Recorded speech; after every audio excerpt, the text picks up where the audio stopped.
Mga kabubbles, ito ang 10 sa pinakaastig na facts na kailangan nyong malaman. Watch until the end para sa ating final bonus trivia. Ito ang volcanic snails. Ang kanilang shell ay gawa sa iron, gawa sa bakal. Kaya nilang mabuhay sa 400 degrees Celsius, 4 times more sa boiling point. Pagkain?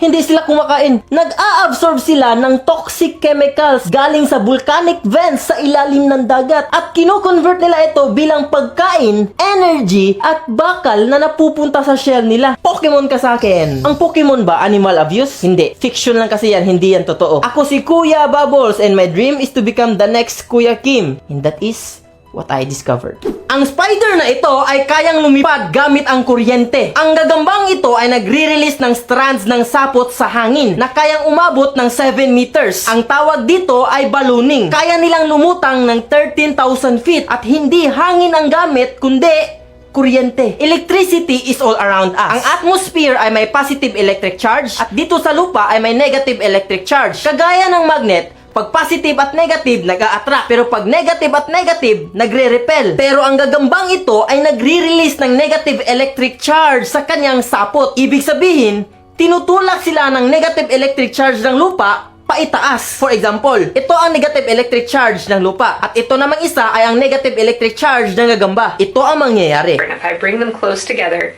you can see that the orange balloon moves to get away from the purple one. Ginagawa nila ito para mag-migrate, maghanap ng pagkain at umiwas sa danger. Ako si Kuya Bubbles at ang pangarap ko ay maging katulad ni Kuya Kim. And that is what I discovered.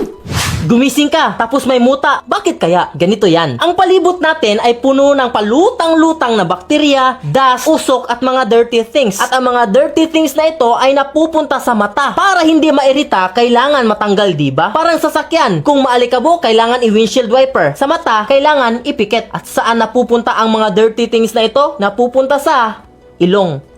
Yes, tama. Dito banda. Sa tinatawag na tear duct. At hindi yan magiging kulangot ha. Magiging parte yan ng kulangot. At yan din ang dahilan bakit ang ilong natin ay parabang nababara or may sipon sa tuwing tayo ay umiiyak. Sobrang luha yan na napupunta sa tear duct. At since hindi naman tayo nagbiblink habang natutulog, ang mga dirty things na ito ay napupunta sa gilid ng mata at nagiging muta. At may mixture na ito ng oils at mucus galing sa mata. Nagets? Ako si Kuya Bubble and that is what I discovered.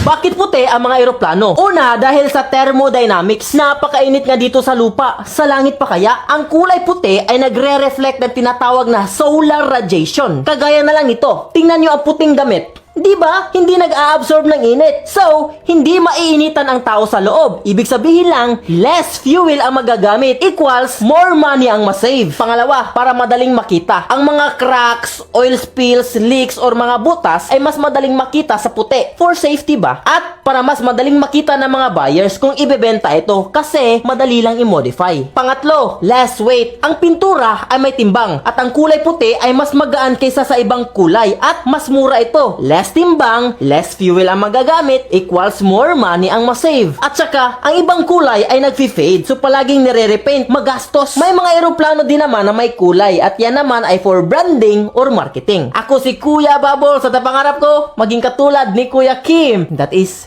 what I discovered. Buti buhay pa si ate. Tingnan nyo to.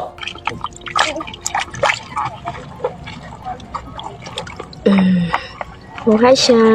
Yan ang blue ring octopus at yan ay nakakamatay. Meron silang venom na tinatawag na tetrodotoxin. 1,000 more na nakakamatay kaysa cyanide at kayang pumatay ng 26 katao. Pag nakagat ka nito, hindi mo malalaman kasi ang kagat nila ay painless. Alam ko maraming tao ang magsasabi na hindi ito totoo kasi nahawakan daw nila ito at walang nangyari. Nahawakan nyo lang. Hindi kayo nakagat. Parang kidlat lang. Hindi ibig sabihin na hindi kayo natamaan ay hindi na ito totoo. At hindi po to galing sa akin ha. Galing po ito sa mga eksperto at mga pag-aaral na ito. Pwede ba silang kainin? Highly recommended na wag. Kasi ang toxin nila ay kagaya ng fugo. Nakakamatay na pufferfish. Napaka-importante na malaman ng mga tao ang ganitong mga bagay para maiwasan ang disgrasya. Katulad na lang ng vlogger na ito na kumain ng nakakalason na crab at nawalay sa pamilya. Hihintayin pa ba natin na may mangyari pa bago natin ito iwasan? Ito ang maliit kong paraan para makatulong sa mga tao para maiwasan ang disgrasya at sana makatulong. Ako si Kuya Bubbles at ang pangarap ko maging katulad ni Kuya Kim. That is what I discovered.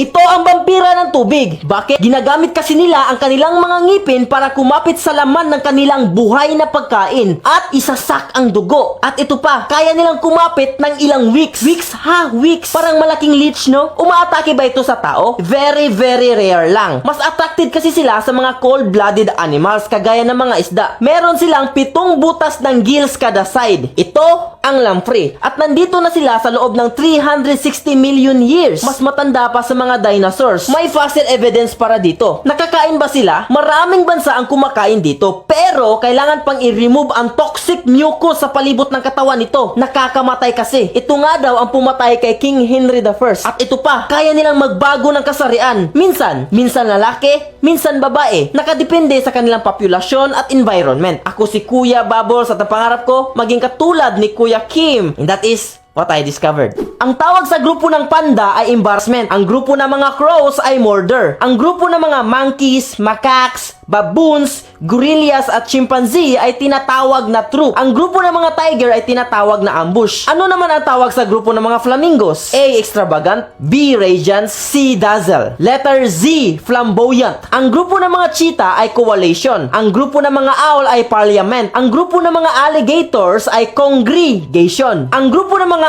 ants, bees, termites, seal at sea lion, yang dalawa ay magkaiba ha? Paano malalaman? Ang seal gumagapang lang. Ang sea lion naman kayang tumayo at pumapalakpak. Ang tenga ng seal ay butas lang. Ang tenga naman ng sea lion ay may flaps. Rabbits, beaver, penguins ay tinatawag na colony. Ang tawag naman sa grupo ng fish ay school. Ako si Kuya Bubbles at napangarap ko maging katulad ni Kuya Kim. That is what I discovered. Ready ka na ba? May nakita na ba kayong brush sa gilid ng escalator? Ang tawag dyan ay escalator safety brushes at hindi yan panglinis ng sapatos. Nilagay yan para hindi maipit ang mga bagay kagaya ng sapatos, shoelaces, pants, or excess clothing para iwas sa disgrasya. Ganito yan. Sa gilid ng escalator ay may gap at ang tawag dyan ay skirt at ang gap na yan ay napakadelikado. Kung may naipit dyan, pupunta ito sa gears at masisira ang escalator at ang pag-repair nito ay napakamahal. Huwag niyong kalimutan na ang escalator ay napakalakas na machine. Ilang taong kayang iangat yan. Pag may naipit dyan, pwedeng sumama ang parte ng katawan mo, kagaya ng paa. At ang magomang sapatos, kagaya ng Crocs na palaging sinusuot ng mga bata, ay mas madaling maipit. Di kayo maniwala. Tingnan nyo to.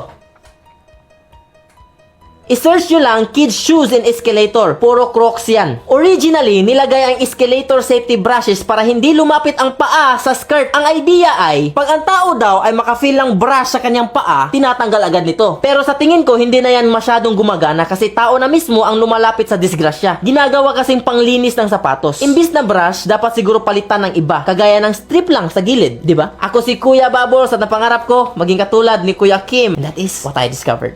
Nakita nyo na ba ito sa GMA?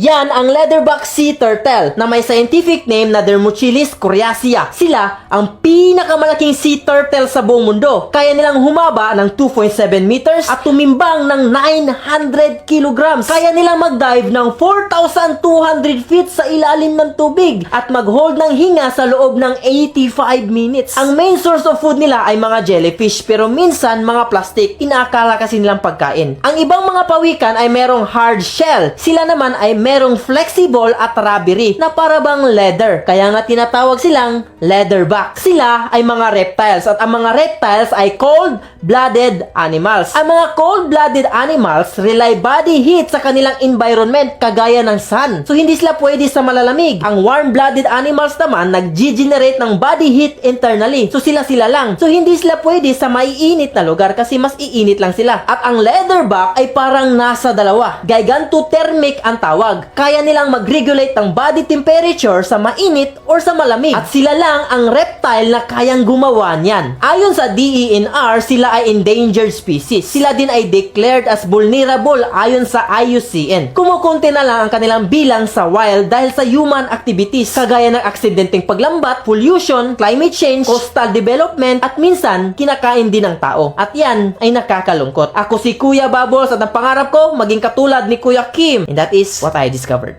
Magka-cancer ka daw pag hindi ka natutulog ng maayos? Hindi naman agad-agad, pero malaki lang ang chance mo na makakuha. Sinabi na po ito ng maraming pag-aaral at sinabi din ng World Health Organization na ang lack of sleep ay isang probable carcinogen. Ibig sabihin lang, pwedeng maging cause ng cancer. At pinost din po ito ni Dr. Tony Liachon. Napatanong ako bigla, bakit kaya? May nabasa akong pag-aaral. Sinabi sa pag-aaral, pag natulog ka daw sa loob ng 4 na oras, ang natural killer cells mo, ito yung cells na nagpa-fight ng stress, infective cells, at cancer cells, ay bababa ang activity ng 72%. Again, bababa ang activity ng 72% at ang chance mo na makakuha ng sakit ay tataas ng 400%. Sa madaling salita, hihina ang immune system mo. Alam ko na malaya na ninyo ito eh. Minsan tayo ay bloated, may sipon, stress, at maputla ang balat. Baka kulang sa tulog yan. May mga pag-aaral din nagsasabing ang mga taong natutulog ng 7 to 9 hours per day ay may lower risk na makakuha ng kahit anong sakit. Napaka-importante ng pagtulog ng maayos. Hindi po ako doktor ha. Ginagamit ko lang po ang platform ko ng maayos. Gusto ko lang pong makatulong. Ika nga, health is wealth.